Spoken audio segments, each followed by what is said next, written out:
Saya khawatir Bu Alfian, nanti target lain, misalkan Masjid Al-Jabar nanti diganti masjid apa, kita kan nggak tahu. Nanti bisa jadi kan, dulu kan ada azan, baca Quran dengan bahasa Jawa. Ini bisa juga nanti azan disuruh pakai bahasa Sunda, kan kita nggak tahu Bu Alfian. Ini tidak jauh berbeda dengan Fir'aun, dengan Namrud, dan dengan para pemimpin-pemimpin. Juga jauh berbeda sebagaimana pernyataan netizen tadi, dengan Mustafa Kemal Atatürk.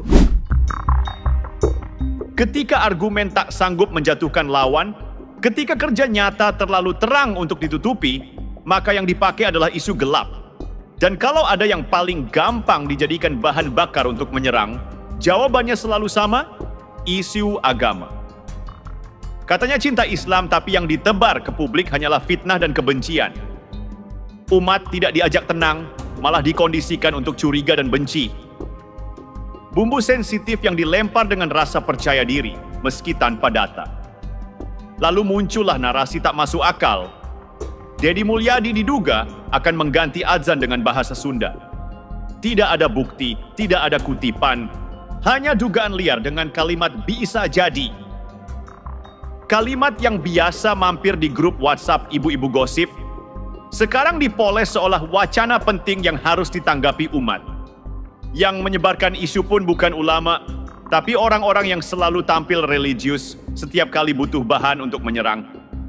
Narasi digoreng dengan suara berat, dibalut simbol-simbol agama. Seolah ini soal akidah umat, lalu diseret-seretlah nama Atatürk, Presiden Turki yang mengganti khilafah menjadi republik sekuler. Semua dibingkai dengan satu pesan samar.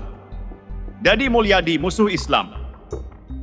Padahal, Deddy Mulyadi hanya mengganti nama rumah sakit, tapi mereka merespon seolah KDM membongkar semua masjid dan mengganti arah kiblat. Mereka tak peduli dengan fakta. Yang penting isu terus digoreng agar keresahan semakin viral dan simpati umat bisa digiring ke arah yang mereka inginkan. Beginilah pola lama yang terus diulang.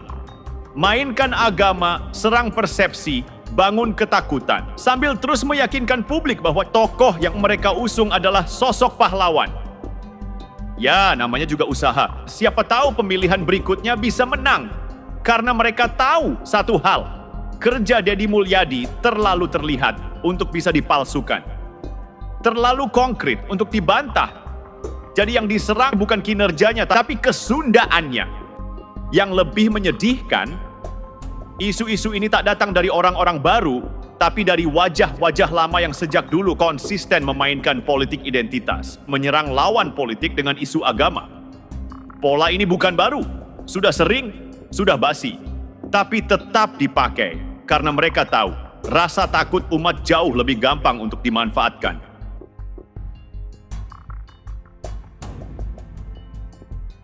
Deddy Mulyadi tak pernah tampil bersorban, tak pernah mengklaim anak kiai, tak pernah menjual nama pesantren untuk mendulang simpati. Ia bicara soal nilai, soal akal sehat, soal kerja nyata, dan justru karena itulah ia dianggap ancaman.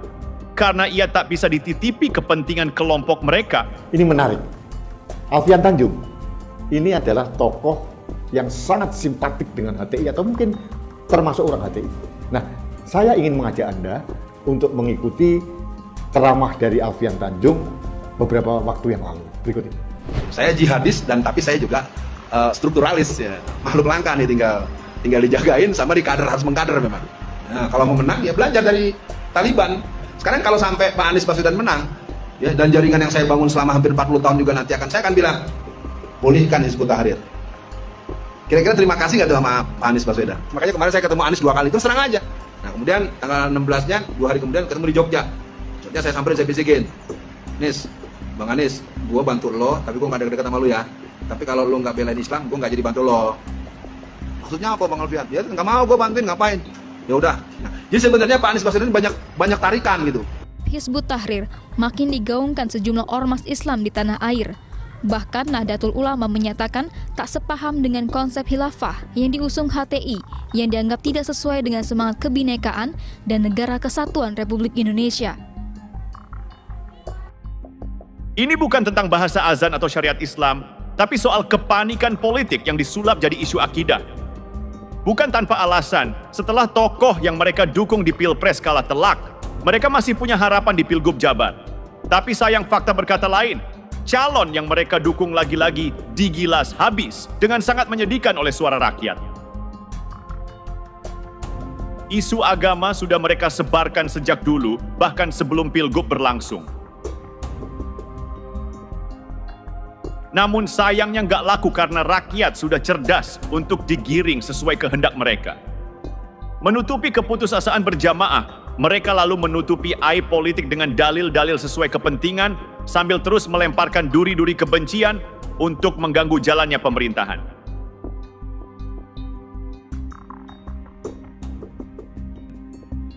Dan inilah yang seharusnya membuat publik lebih waspada. Karena yang paling berbahaya bukan mereka yang terang-terangan melawan, tapi mereka yang bersembunyi di balik simbol agama. Yang seolah-olah membela Islam, padahal sedang membela ego dan ambisi kekuasaan.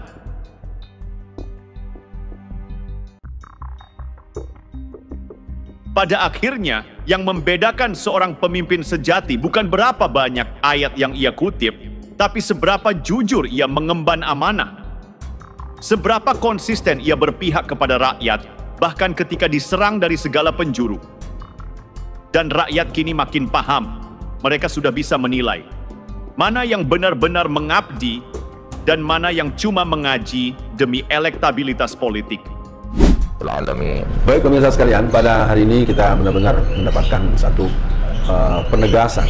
Untuk masyarakat Jawa Barat, Anda tidak punya alasan untuk memilih calon gubernur yang lain. Nah, duet ASI, apa itu kepanjangannya ASI? ASI itu sebenarnya singkatan dari Ahmad Syaihu Ilham Habibie. Oh, pemirsa, ASI. Ada ASI, ada ASUH, ada ASAH. Nah, ASI sendiri itu tadi, kita mungkin mengambil juga dari pepatah di Sunda ya. Tadi yang tadi bilang ada silih asa, silih ASI, silih ASUH. Ya, kita ingin konsep ini yang digunakan untuk membangun Jawa Barat. Ibu stroke? Iya. Sudah berobat berapa kali? Kesini baru pertama. Iya. Yang lain-lain gitu. Sudah layaninnya baik. Baik. Pakai BPJS, pakai apa? Pakai BPJS. Pakai BPJS. Ya. Ya udah, BPJS-nya umum.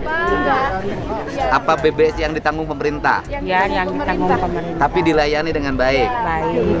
Ya, nuhun sob. Ya, nuhun.